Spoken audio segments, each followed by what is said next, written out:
Hi, I'm Peter Follansbee, and I have here, as you can see, a big pile of baskets underway. This is just a fraction of it.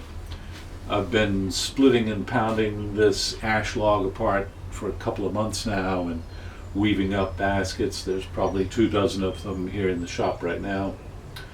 And I'm going to show you in a series of videos the steps I go through, starting by splitting out a billet like this, a section of the ash log, and pounding it apart so that it delaminates to make splints like that, and then weaving them into these baskets. In doing any videos, the introduction is always the most awkward part, so let's just skip right over it and get right into splitting and pounding out some ash splints.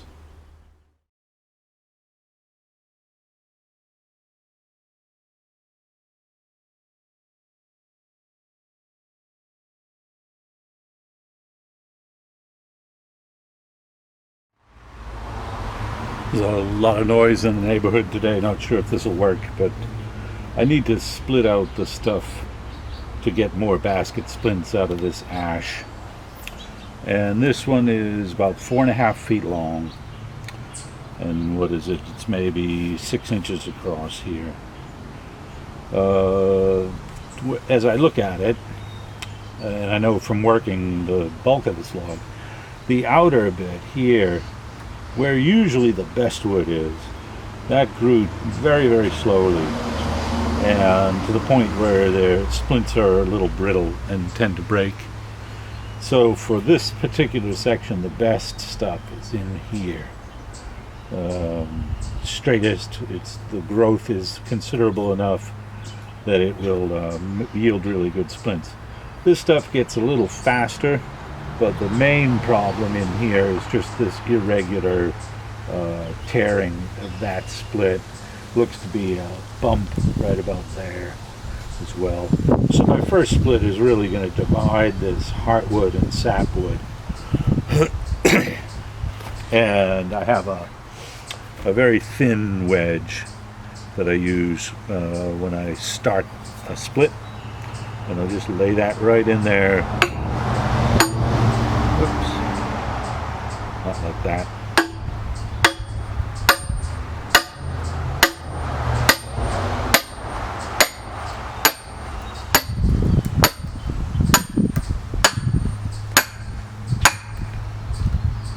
And that split's going right down the line very nicely. I like to just prop them up on a log or a bench like this when it's a small one that I can manage.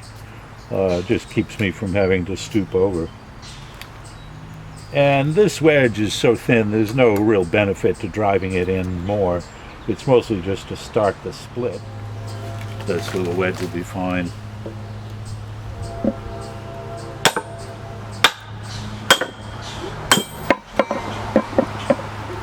And ash in general splits very nicely when it's straight. And there still might be some usable material on this one, but we'll save that for afterwards. And here, I'll just split it right down the middle again. And same notion, I'll start with the thin one.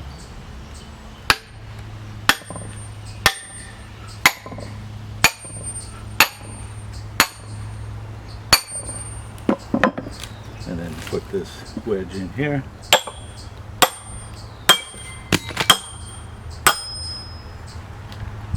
It ran down there.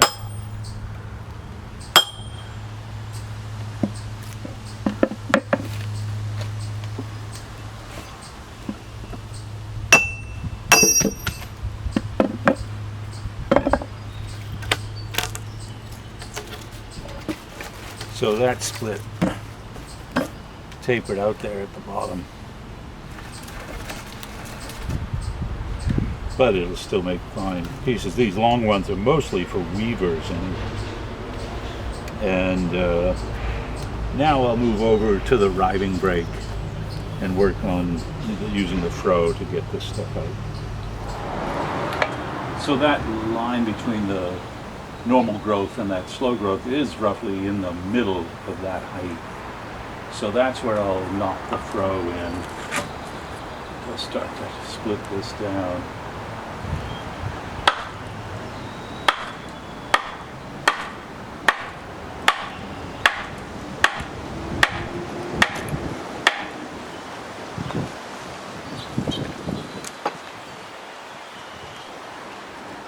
Now, I'll look down both sides. The bottom of this split is a little heavier than the top. And I'll drag it out of the break a bit and then start to lever the handle to get that split. I don't give it a sudden jerk. In this kind of splitting, it's very, very light pressure on that handle. And then sighting down here to see how that's progressing.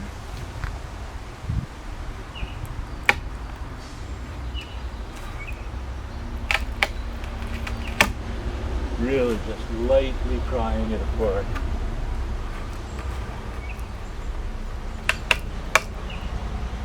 And that split is running really well.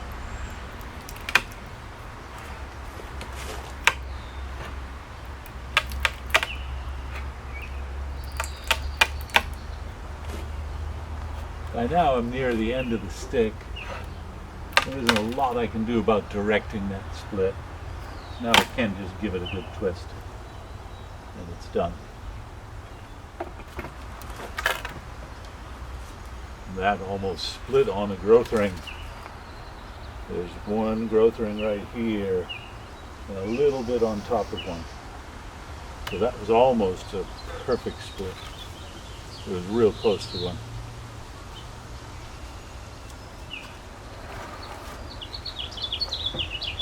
Now,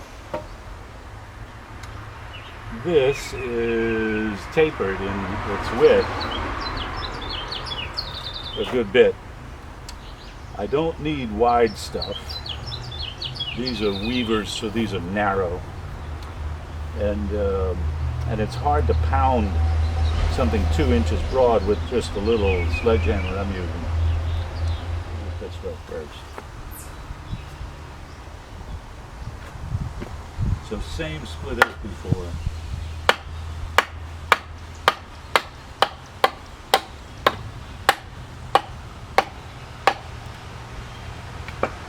In the growth rings.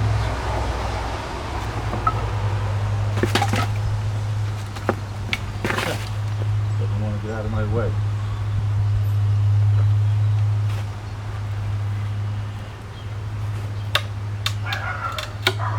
That ran down. So I flip it over and apply pressure here as I push down. And that brings the split back. Now I let up the pressure.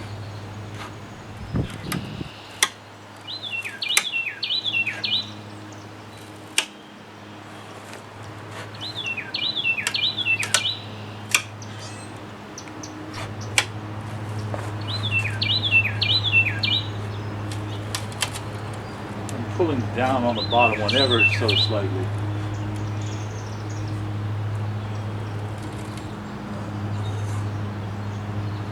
But now it's getting thicker there.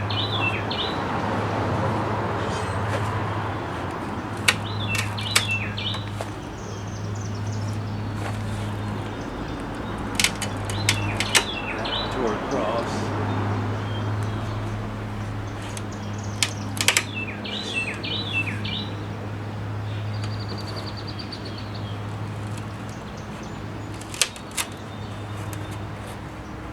If the split goes astray, it means two things. It means wasted material and also more effort than to get it back on track when I'm shaving it. And it did so right here. You can see where it swooped down right there.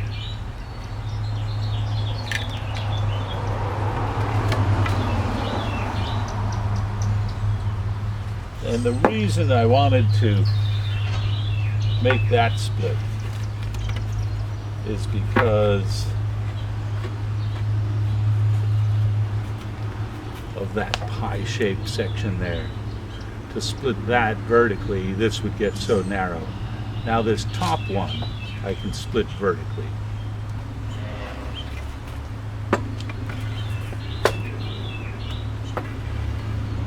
I think.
So it worked out well.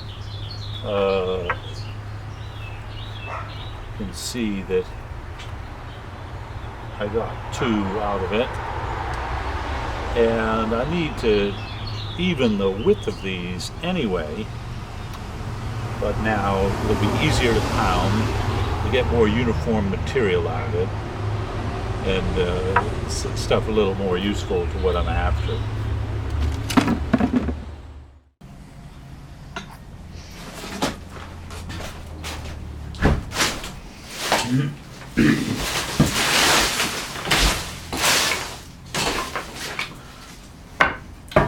This billet is an offcut, really. It's 30 inches long, so it'd be fine for a number of small to medium baskets.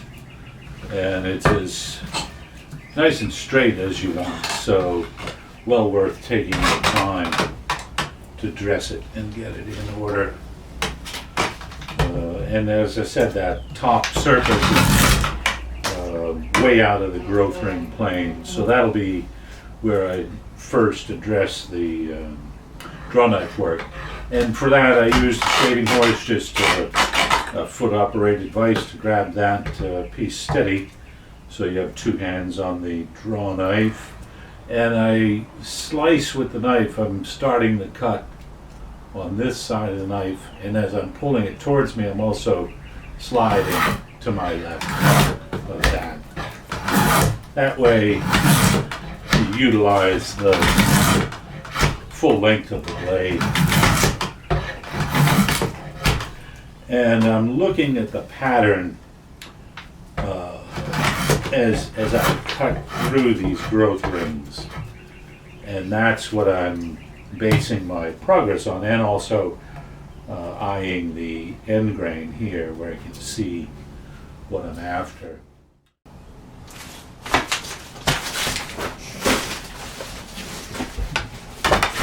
Maybe you can pick this out. I can highlight it with a pencil. Right here and there. And there are these jagged demarcations that are the various layers. So here I'm at one layer. This is the growth ring below that one, and one below it, and so on down to here. This is the surface I've exposed. So I'm cutting down to this plane, and I'll show you what those are right there. And I want to watch those as I'm slicing, so I'm going to come like that.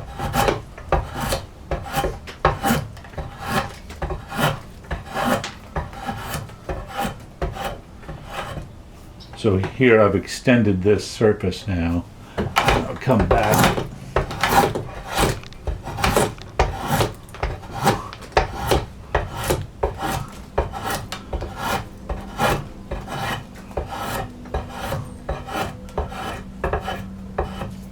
So now the level I'm aiming for extends up to here. And then you slide the billet further out of the horse and come back a bit.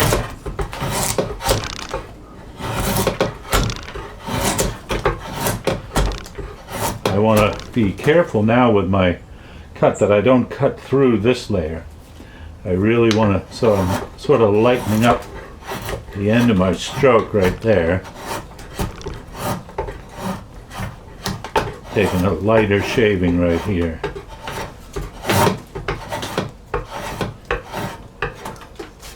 So in the end, I don't want to see any of these tiger stripes sort of things. And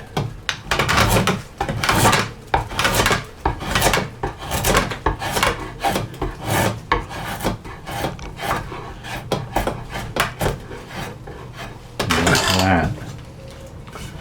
So now the rest of my work is up there. There's 1, 2, 3, 4 rings up there that I need to remove. I'm going to turn the billet around and go that way.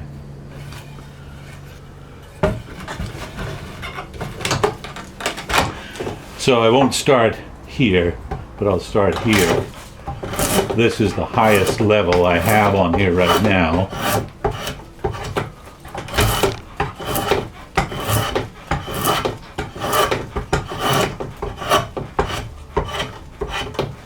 So one more, right there.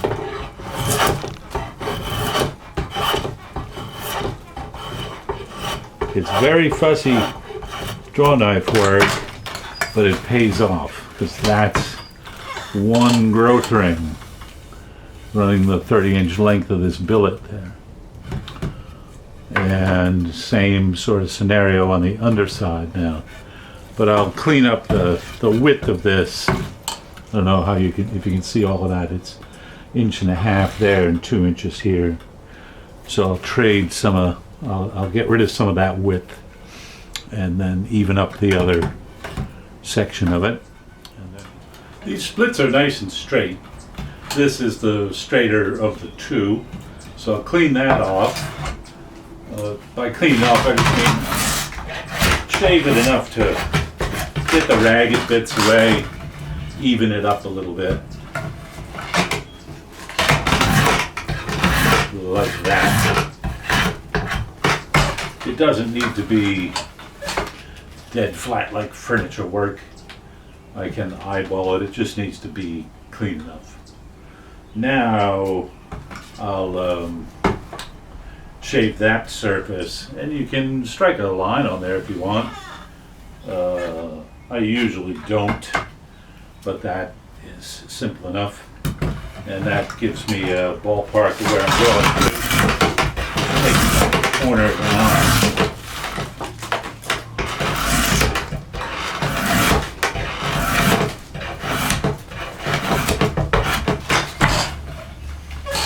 If it's too wide, it's harder to hammer with the sledgehammer.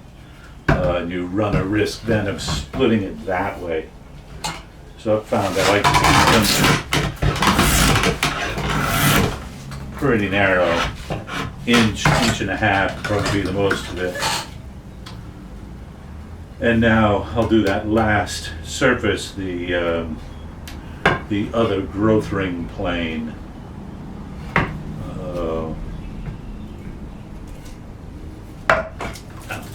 So it's just like what I was doing in the beginning.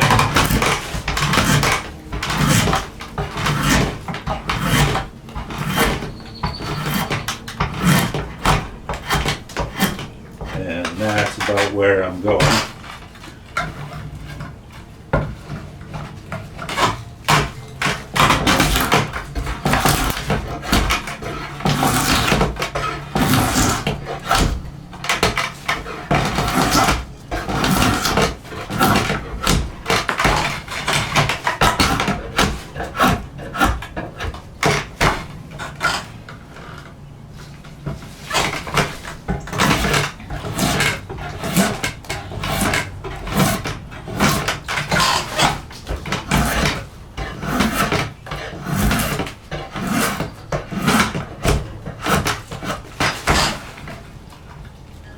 tiny bit more there.